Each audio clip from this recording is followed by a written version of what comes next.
Assalamu alaikum wa rahmatullahi wa barakatuh. Welcome from EHLE with a new technique and real practical practice.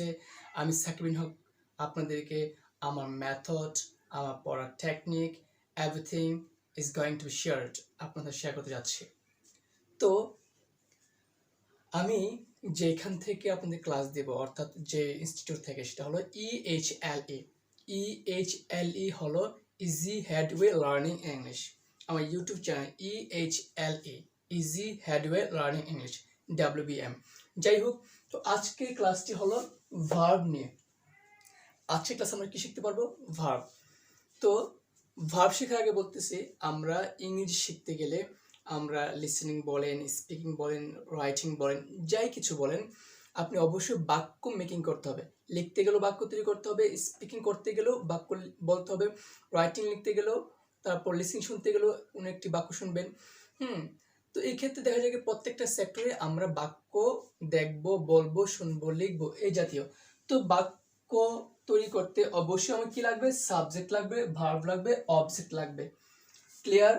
তাহলে আমরা কি বুঝতে পারলাম যে আমরা ইংরেজি শিখতে গেলে লিসনিং বলেন, স্পিকিং বলেন, রিডিং বলেন, রাইটিং বলেন, এভরিথিং আপনাকে বাক্য শিখতে হবে। বাক্য শেখার জন্য অবশ্যই সাবজেক্ট, ভার্ব, অবজেক্ট। তো এই ক্ষেত্রে সাবজেক্ট কি, অবজেক্ট কি, ভার্ব কি বিস্তারিত আমি আলোচনা করতে যাচ্ছি না, শুধু ভার্ব কে নিয়ে আলোচনা করবো। কেন? সাবজেক্ট ছাড়াও বাক্য হবে, অবজেক্ট ছাড়াও বাক্য হবে, কিন্তু ভার্ব ছাড়া কখনো বাক্য হতে পারে না। কথা ক্লিয়ার? তাহলে সাবজেক্ট, ভার্ব, অবজেক্টের প্রাণ হলো ভার্ব। অর্থাৎ সেন্টেন্সের মানে বাক্যের প্রাণ কি? ভার্ব। প্রাণ ছাড়া মৃত, তদ্রূপ এই ভার্ব ছাড়া বাক্য তৈরি করা যাবে না। ক্লিয়ার?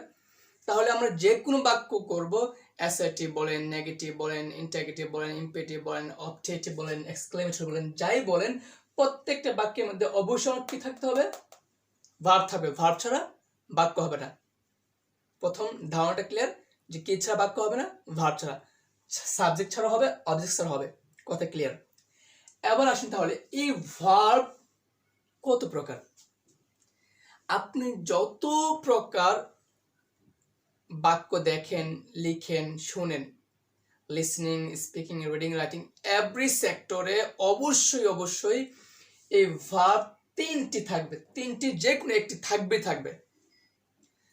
তাহলে আমাদের একটা জিনিস ক্লিয়ার হচ্ছে, সেটা হলো আমরা লিসনিং করতে গেলেও, স্পিকিং করতে গেলেও, রাইটিং করতে গেলেও, যে কোনো ক্ষেত্রেই আমাদের তিনটি ভার্বের মধ্যে একটি আসবে। সেটা কি আসলে? তো সেই তিনটি ভার্ব কোত্থেকে আসলো দেখাচ্ছি। মূলত ভার্ব হলো দু প্রকার, একটা হলো অ্যাকশন ভার্ব, একটা নন অ্যাকশন ভার্ব। তাহলে যদি বলা হয় ভার্ব কত প্রকার? দু প্রকার। ভার্ব কত প্রকার? দু প্রকার। অ্যাকশন ভার্ব, নন অ্যাকশন ভার্ব। অ্যাকশন ভার্বের মধ্যে যে কোনো একটি আসবে। অ্যাকশন ভার্ব কাকে বলে? অ্যাকশন ভার্ব হলো, এই যে আমি লিখেছি, অ্যাকশন ভার্ব কাকে বলে? যা করতে সময় যায়, অর্থাৎ যে কোনো কাজকে অ্যাকশন ভার্ব বলে।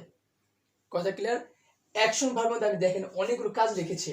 কাম, আসা, গো, যাওয়া, প্লে, খেলা, রাইট, লেখা, ওয়ার্ক, কাজ করা, লুক, তাকানো, সে, বলা, টেল, বলা, ইট, খাওয়া, রিড, পড়া, টেক, নেওয়া, মেক, তৈরি করা, স্পিক, কথা বলা, ড্রিঙ্ক, পান করা, এই যে সবগুলো কাজকে একত্রে কি বলা যায়?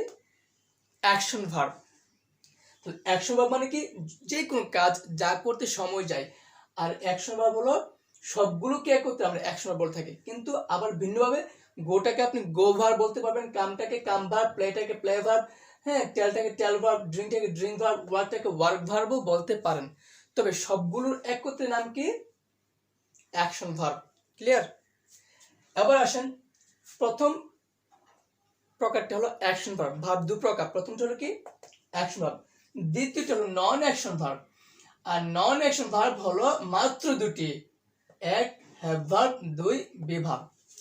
তাহলে সবচেয়ে মজার পয়েন্ট যেটা, অ্যাকশন ভার্ব তো রয়েছে কোটি, হাজার, লাখো, মানে যত কাজ আছে সব কাজগুলোকে অ্যাকশন ভার্ব বলা হয়। কিন্তু নন অ্যাকশন ভার্ব কি হাজার, শত? না, মাত্র দুইটি। একটি হলো হ্যাভ ভার্ব, আরেকটি হলো বি ভার্ব।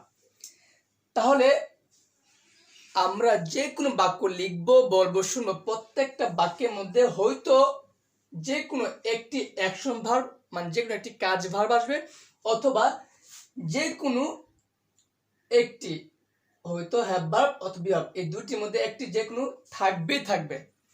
তাহলে আমরা যে কোনো বাক্য assertive, interrogative, negative, imperative, optative, exclamatory, হ্যাঁ, তারপর লিসেনিং, স্পিকিং, রিডিং, রাইটিং, প্রত্যেকটা সেক্টরে যে কোনো ইংরেজি বাক্যের মধ্যে এই দুটির মধ্যে একটি অথবা অ্যাকশন ভার্বের মধ্যে একটি, এই তিনটির একটি থাকবে। আপনি এই জিনিসটা আপনার সেন্সটা ক্লিয়ার করতে হবে যে যে কোনো বাক্য হোক, ইংরেজি যে কোনো বাক্য হোক, হয়তো আমার অ্যাকশন ভার্ব থাকবে, অ্যাকশন ভার্ব নেই মানে কোনো কাজ ভার্ব নেই, তাহলে আমার হ্যাভ ভার্ব থাকবে, হ্যাভ ভার্ব নেই তাহলে আমার বি ভার্ব থাকবে, বি ভার্ব নেই আবার অ্যাকশন ভার্ব নেই আবার হ্যাভ, এই তিনটির মধ্যে একটি থাকবে। ক্লিয়ার? তাহলে আমরা অ্যাকশন ভার্ব কাকে বলে জেনেছি? যা করতে সময় যায়, অর্থাৎ যে কোনো কাজ। উদাহরণ দিয়েছি আসি, যাই, খাই, পড়ি, কাজ করি ইত্যাদি, এই সবগুলো করতে সময় যায়, এই কারণে এটা action verb. 2 number have verb কাকে বলে? হ্যাভ ভার্ব হলো আছে র মালিকানা অধীনে। এখানে লিখেছে আছে, কোনো কিছু আছে, আপনার আছে, আমার আছে, কারো অধীনে আছে, কারো মালিকানায় আছে। দেখেন আছে র মানে কি? আমার আছে, সাবজেক্টের সাথে র থাকবে, যেমন আমার আছে, তোমার আছে, আমাদের আছে, কলমটির আছে, মোবাইলের আছে, সাবজেক্টের সাথে র থাকবে, এই কারণে লিখেছি আছে র মালিকানা। এটা অবশ্যই মালিকানা বোঝাবে অথবা অধীনে বোঝাবে। মালিক ও মালিকের জিনিস লিখেছি ব্র্যাকেটে, মালিক ও মালিকের জিনিস এই বাক্যে থাকবে। অর্থাৎ খেয়াল করে দেখেন, মালিক ও মালিকের জিনিস থাকবে মানে কি? আমার একটি কলম আছে, মালিক, কলমের মালিককে আমি, বাক্যে আছে, এবং আমার জিনিসটা কি? কলম। তাহলে আমি মালিক আছে এবং আমার জিনিস কলম, সেটাও আছে। মালিক এবং মালিকের জিনিস উভয়টাই থাকবে, আর সেটাই হলো হ্যাভ ভার্ব। উদাহরণ দিয়েছি আমরা, আমার, এই দেখেন র আছে, কিন্তু এই যে আমার আছে, বললাম না র থাকবে, আছে র, আমার আছে। আবার দেখেন তোমার, এখন র আছে, তোমার আছে, আমাদের আছে, তাদের আছে, তার আছে, এটার আছে, ওটার আছে। তাহলে অবশ্যই র থাকবে, একটা মালিকানা অধীনে বোঝাবে। আর গুরুত্বপূর্ণ পয়েন্ট যেটা, মালিক ও মালিকের জিনিস থাকতে হবে বাক্যেতে। যেমন আমার একটি ছেলে আছে, ছেলেটা আমার অধীনে বা আমি ওর মালিক। তো ধরে নেন আমি ওর মালিক অথবা সে আমার অধীনে আছে, সেই ক্ষেত্রে কি হলো? আমার একটি ছেলে আছে। আবার আছে অর্থেও আছে, এখানে তো আছে কথা থাকলে হ্যাভ ভার্ব হয়ে গেল, আবার একটা মালিকানা অধীনে বোঝালে হ্যাভ ভার্ব। তাহলে আমরা এক্সাম্পল সহ এটা অবশ্যই মুখস্থ করব, অ্যাকশন ভার্বটা মুখস্থ করব, হ্যাভ ভার্বটা মুখস্থ করব, কেননা এই তিনটি ভার্বের মধ্যে একটু থাকবে। 3 নম্বর ভার্বটি কি? Be verb. তার 3 নম্বর ভার্বটি হলো বি ভার্ব।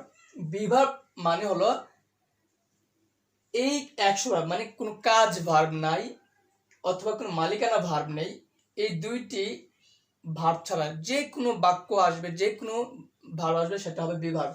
খেয়াল করে দেখি কথাটা আসলে কি। আসলে সেটা হলো, খেয়াল করে দেখেন, আমি একজন টিচার, এখানে কি কোনো অ্যাকশন ভার্ব আছে মানে কোনো কাজ আছে? যেহেতু কাজ নেই, এখানে কোনো অ্যাকশন ভার্ব নেই। অন্যদিকে দেখা যায় এখানে কোনো আছে অর্থ আছে, আমি একজন টিচার, এখানে আমি বলেছি আমার একজন টিচার আছে, আমার একজন টিচার আছে এমন কথা বলিনি। তাহলে আমি শুধু বলেছি কি আমি একজন টিচার। তো আমি একজন টিচার, এখানে কোনো মালিকানা কোনো কিছু নেই, কোনো কাজ কোনো কিছু নেই, তাহলে এটা হবে বি ভার্ব। অর্থাৎ মালিকানা কোনো কিছু নেই, কোনো কাজ নেই, এই দুটি বাদে যা বাক্য হবে সবগুলো বাক্যে অবশ্যই বি ভার্ব হবে। তারপরও আমি সহজে বোঝানোর জন্য আমি লিখেছি কিছু অর্থ। আছি হয় নাম পেশা গুণ স্থান সময় অবস্থা, ঠিক ছন্দ আকারে শিখবেন। আছি হয় নাম পেশা গুণ স্থান সময় অবস্থা। তো আছে হয় নাম পেশা গুণ স্থান সময় অবস্থা, এই সবগুলো বি ভার্ব বোঝায়। যেমন আমি ওই এক্সাম্পল লিখেছি, যেমন আমি ভালো আছি, আমি ক্লাসে আছি, আমি একজন শিক্ষক, আমি মুসলমান, আমি অসুস্থ বা আমি সুস্থ, আমার নাম করিম, আমার নাম রহিম, যাই হোক, বইটির নাম এটা, বইটির নাম ওইটা, যাই হোক, এখন 5টা বাজে, এখন গরম, এখন শীতকাল, হ্যাঁ, এটা বাসায় আছে, ওটা রুমে আছে, এটা সহজ, এটা কঠিন, হ্যাঁ, সে সুন্দর, সে বিশ্রী, সে লম্বা, সে কালো, সে মোটা ইত্যাদি বাক্যগুলো দেখেন কোনো মালিকানা বোঝাচ্ছে না, অথবা এই বাক্যগুলোতে, এই শব্দগুলোতে কোনো সময়ও ব্যয় হচ্ছে না, কোনো কাজ হচ্ছে না, এগুলো কোনো কাজ নয়। যেমন এটা সহজ, এটা কি কোনো কিছু মালিকানা? হ্যাভ ভার্ব হবে না। এটা কি কোনো কাজ? অ্যাকশন ভার্ব হবে না। তাহলে এটা সহজ, এটা কোন ভার্বে পড়বে? Be verb. তাহলে আমি আবারও বলছি, অ্যাকশন ভার্ব হলো কোনো কাজ, যদি কোনো কাজ হয় সেটা হবে অ্যাকশন ভার্ব। সেই কাজটা হতে পারে কাম, গো, প্লে, ড্রিঙ্ক, অথবা কোনো মালিকানা ভার্ব হলে হবে অবশ্যই হ্যাভ ভার্ব। কাজ ভার্ব নেই, মালিকানা ভার্ব নেই, তাহলে অবশ্যই সেটা বি ভার্ব। তাহলে ক্লিয়ার? তাহলে আমরা এখানে শিখতে পারলাম যে ভার্ব দু প্রকার, অ্যাকশন ভার্ব, নন অ্যাকশন ভার্ব। অ্যাকশন ভার্ব হলো যে কোনো কাজ, আর নন অ্যাকশন ভার্ব হলো দু প্রকার, যেটা কাজ নয়, একটা মালিকানা বোঝাবে আর একটা বোঝাবে কি মালিকানা নয়, যেমন আছে, হয়, নাম, পেশা, গুণ, স্থান, সময়, অবস্থা, এগুলো নির্দেশন করবে। তাহলে এই তিনটি ভার্বের মধ্যে, অর্থাৎ action verb, have verb, be verb, এই তিনটি ভার্বের মধ্যে যে কোনো একটি ভার্ব অবশ্যই অবশ্যই প্রত্যেকটা ইংরেজি বাক্যে থাকবে। আপনি এখন যে কোনো বাংলা বাক্য লিখে ভাবতে পারেন যে এটা কোন বাক্য, এটা কি অ্যাকশন ভার্বে পড়ে, এটা কি হ্যাভ ভার্বে পড়ে, নাকি বি ভার্বে পড়ে, এভাবে আপনি যাচাই করতে পারেন। অথবা আপনি ইংরেজি যে কোনো একটি বই, একবার জিরো থেকে আপার লেভেলের যে কোনো একটি বই হাতে নিয়ে পৃষ্ঠা করে দেখেন, প্রত্যেকটা বাক্যের মধ্যে হয়তো অ্যাকশন ভার্ব রয়েছে, অথবা হ্যাভ ভার্ব, অথবা বি ভার্ব, হয়তো অ্যাকশন ভার্ব, অথবা হ্যাভ ভার্ব, অথবা বি ভার্ব। তাহলে আমরা আজকে জেনেছি যে পৃথিবীতে যত বাক্য আছে প্রত্যেকটা বাক্যের মধ্যে অবশ্যই অ্যাকশন ভার্ব, অথবা হ্যাভ ভার্ব, অথবা বি ভার্ব থাকবে। আর যেহেতু থাকবেই থাকবে, তিনটির মধ্যে একটি থাকবে, আমি মনে করি আমার এই ক্লাসটি আপনাকে অবশ্যই বুঝে হোক না বুঝে হোক আপনাকে শিখতেই হবে, জানতে হবে। আপনি উদাহরণগুলো আমি যেভাবে লিখেছি, সংজ্ঞাগুলো যেভাবে লিখেছি, আপনি হুবহু কপি করেন, তাহলে আপনার উপকার বেশি হবে। হ্যাঁ, একবার শিখবেন, মাত্র তিনটি, জীবনে অনেক কিছু শিখেছেন, শুধু এই তিনটি ভার্বের সংজ্ঞা উদাহরণ সহ আপনি একবার শিখবেন, আপনি যে কোনো বাক্য তৈরি করবেন সবগুলোতেই পড়ে যাবে। তাহলে আমি ক্লাস শেষ করার আগে আমি 8-10টি বাক্য বলছি, আপনি শুধু ট্রাই করেন এগুলো কি অ্যাকশন ভার্বে পড়ে, নাকি হ্যাভ ভার্ব, নাকি বি ভার্ব, দেখা যাক। শুরু করা যাচ্ছে, আমি ক্লাস করি। আমি ক্লাস করি, ক্লাস করতে আমার সময় যায়, অ্যাকশন ভার্ব। ওকে, এটি একটি ক্লাস, এটি একটি ক্লাস, এটি একটি ক্লাস, এখানে কোনো সময় যাচ্ছে না। এটি কার ক্লাস? কারণ অধীনে নয়, কোনো মালিকানা বোঝাচ্ছে না। বলছি এটি একটি ক্লাস, এটি একটি ক্লাস, তিনটি ওয়ার্ড বলছি, এটি একটি ক্লাস, এটা বি ভার্ব, কারণ এটা মালিকানা বোঝাচ্ছে না, আবার কোনো কাজ নেই। আমার একটি ক্লাস আছে, আমার একটি ক্লাস আছে, এখানে আছে অর্থ আছে, এটা হ্যাভ ভার্ব। আবারও আছে, আমার বলছে, আমার আছে। তারপর রুমে একটি কম্পিউটার আছে। আমি কি বলছি? রুমে একটি কম্পিউটার আছে। তো রুমে একটি কম্পিউটার আছে, আমি কিন্তু বলিনি যে রুমের আছে, বলছি রুমে আছে, কার আছে তা যায় না। আবার দেখেন এখানে কিন্তু মালিক নেই, মালিক নেই, জিনিস আছে। রুমে একটা কম্পিউটার আছে, কিন্তু কম্পিউটার মালিক কে লেখা আছে এখানে নাই। তো মালিক ও মালিকের জিনিস থাকলে হবে হ্যাভ ভার্ব। তাহলে রুমে একটি কম্পিউটার আছে, এটাও হ্যাভ ভার্ব নয়, এটা হলো আবার কাজ ভার্ব, কোন কাজও তো নেই এখানে, তাহলে এটা হ্যাভ ভার্বও নেই, এটা অ্যাকশন ভার্বও নয়, এটা হ্যাভ ভার্বও নয়। তো যেহেতু এটা অ্যাকশন ভার্বও নেই, হ্যাভ ভার্বে নেই, তাহলে এটা হবে কি বি ভার্বে। কেন? রুমে একটি কম্পিউটার আছে, এটা কার কম্পিউটার, কোনো মালিকানা নয়, কোনো কাজও নয়, সেই ক্ষেত্রে এটা হবে বি ভার্বে। কম্পিউটারের একটি মাউস আছে, দেখেন তো কম্পিউটারের, রের বলছি, কম্পিউটারের একটি মাউস, আবার আছে আছে, তাই এই মাউসটি কার অধীনে? কম্পিউটারের অধীনে, তাই কম্পিউটারের একটি মাউস, এটা হবে হ্যাভ ভার্ব। তাহলে বলা যায় আমার বাবার আছে, তোমার আছে, এই সংজ্ঞাটা মুখস্থ করবেন, আমার আছে, তোমার আছে, আমাদের আছে, এই কথাগুলো থাকলে হবে হ্যাভ ভার্ব। আর এই কথাগুলো আছে, হয়, নাম, যে কোনো নাম হলে হবে বি ভার্ব, যে কোনো পেশা বোঝালে ডাক্তার, ইঞ্জিনিয়ার, লয়ার, সব বি ভার্ব। সুন্দর, লম্বা, চিকন, যে কোনো ভালো গুণ, খারাপ গুণ, সব বি ভার্ব। স্থান, যে কোনো স্থান বি ভার্ব। ক্লাসে, রুমে, বাসে, হাটে, বাজারে। সময়, সকাল, বিকাল, দুপুর, সন্ধ্যা, 5টা, 10টা, 9টা। অবস্থা, ভালো অবস্থা, খারাপ অবস্থা, দুরবস্থা, অসুস্থ অবস্থা, সব অবস্থা, এই সংজ্ঞাগুলো অবশ্যই শিখবেন, এইগুলো হবে বি ভার্ব।